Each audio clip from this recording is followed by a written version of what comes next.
Bonjour à tous, bienvenue à vous dans une nouvelle vidéo. Aujourd'hui, on va essayer d'attaquer le sujet de la comptabilité générale et précisément le CPC, compte produits et charges, et l'analyse comptable des opérations en termes de ressources emploi. Alors le plan du cours, bien sûr, on va traiter les deux sujets. Ensuite, on va faire des applications afin de mieux comprendre.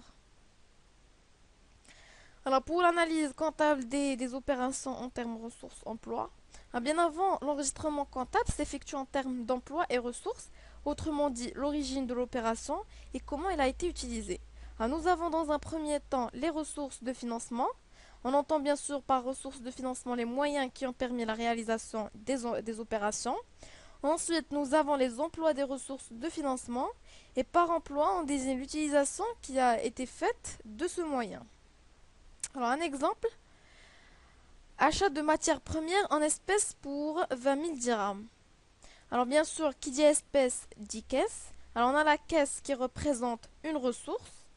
Qu'est-ce qu'on a fait de cette caisse? On a retiré les 20 000 dirhams de la caisse pour les employer dans l'achat de la matière première. Donc l'achat de matière première représente l'emploi et la caisse les ressources.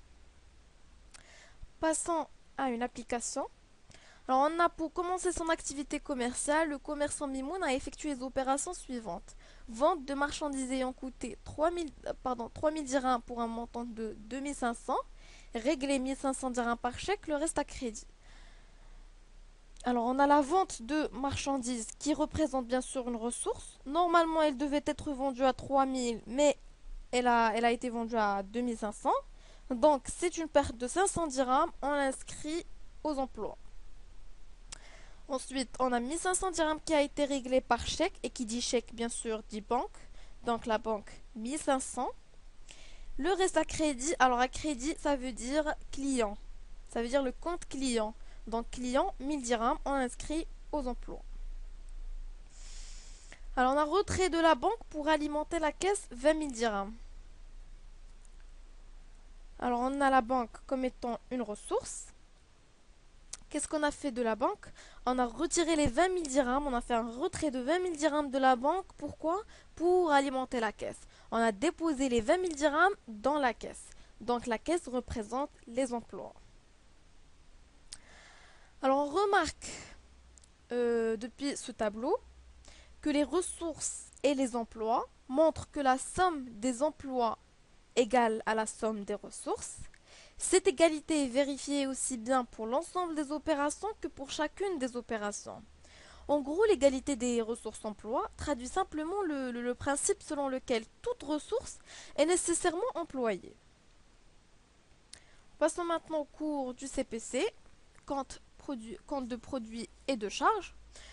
En premier temps, on va définir le CPC. C'est un état de synthèse, tout comme le bilan, qui décrit bien sûr en termes de produits et de charges les composants du résultat final. Alors le CPC constitue en quelque sorte le film de l'activité de l'entreprise pendant une période donnée. Entre parenthèses, l'exercice comptable, c'est le second état de synthèse prévu par le CGNC. Alors le CGNC, c'est le Code général de la normalisation comptable mis en place par le DAHER du 25/12/1992. Je ferme la parenthèse et je passe aux comptes de produits qui sont en trois types. On a produits d'exploitation, tels que les ventes de marchandises, les ventes de biens et services, immobilisations produites par l'entreprise elle-même, etc. On a les produits financiers, tels que les produits des titres, les gains de change, escomptes obtenus, intérêts reçus, etc. Puis les produits non courants, tels que les produits de cession des immobilisations, les dons reçus, etc. Maintenant, les charges sont en trois catégories aussi. On a les charges d'exploitation, c'est que les achats revendus de marchandises, les achats consommés de matières et fournitures, location et charges locatives, primes d'assurance, etc. Et on a les charges financières, les intérêts des emprunts, perte de change, escomptes accordés. On a les charges non courantes, comme les subventions accordées par l'entreprise, les dons accordés, les pénalités infractions, etc. Alors passons maintenant à la structure du CPC. Alors, le compte de produits et de charges constate les charges et les produits de l'exercice classés en fonction de leur destination dans l'entreprise. Les produits génèrent des ressources de financement pour l'entreprise et les charges entraînent des emplois. Alors, les produits sont donc au crédit des comptes correspondants alors que les charges sont au débit des comptes intéressés. Alors, nous pouvons aussi parler pour les produits de ressources internes ou d'enrichissement et pour les charges d'emploi définitif ou d'appauvrissement. Alors, le CPC se subdivise en trois parties. Alors, on a les opérations d'exploitation. Dans cette rubrique, constate les charges et les produits réalisés dans le cadre de l'objet de l'entreprise. Les charges d'exploitation constatent l'acquisition de biens et de services destinés à la production dans le cadre de l'objet social de l'entreprise.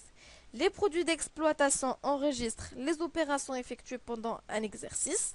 Ils comprennent les facturisations des biens vendus et les encaissements aux créances des produits et services. Je passe aux opérations financières. Alors, les opérations financières comme les opérations d'exploitation, les opérations financières se divisent en produits financiers et charges financières. Le niveau financier reprend tout ce qui est en rapport avec la trésorerie, les charges financières, enregistrement intérêt, les escomptes et le coût de la trésorerie en devise. Alors, les produits financiers reprennent le revenu des placements, les escomptes obtenus et revenus de la trésorerie en devise. Maintenant, les opérations non courantes.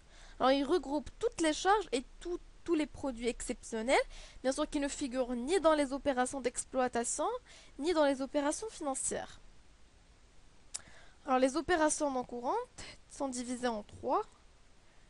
Alors, on a les charges d'exploitation, telles que les achats revendus de marchandises, les achats consommés de matières, fournitures, etc. Puis, on a les charges financières, tels que les intérêts des emprunts, les escomptes accordés, etc. Et dernièrement, on a les charges non courantes, telles que les subventions accordées par l'entreprise, les dons, les pénalités à infractions, etc. Alors, à ne pas oublier, on enregistre dans les comptes de charges toutes les opérations qui entraînent un décaissement présent au futur d'une entreprise pour acquérir des biens ou services qui seront bien sûr consommés dans le cadre de la réalisation de son activité. Aussi, toutes les opérations hors objet social qui appauvrissent l'entreprise. Par contre, les produits constatent toutes les opérations qui entraînent un encaissement présent au futur relatif à des ventes de biens et de services acquis ou produits par l'entreprise dans le cadre de la réalisation de son activité et toutes les opérations hors objet social qui procurent un enrichissement de l'entreprise. Alors, il fonctionne de la manière suivante. Les charges, c'est à débiter et les produits, c'est à créditer. Alors, une application afin de mieux comprendre. L'entreprise de négoce de Ben Salim a réalisé les opérations suivantes. Premièrement, on a vente de marchandises 8000 dirhams, achat de marchandises 6200, charges de personnel 400, impôts et taxes 40, autres charges externes 130, charges financières 90, stock de marchandises au début de l'exercice 0, stock de marchandises à la fin de l'exercice 500, produits exceptionnels cession d'un matériel 660 et charges exceptionnelles 300. Alors voilà. Alors pour les produits d'exploitation, on a juste la vente de marchandises qui représente 8000 dirhams. Donc le premier total c'est 8000. Puis passons aux charges d'exploitation, on a les achats revendus de marchandises. Alors les achats revendus de marchandises, c'est à calculer.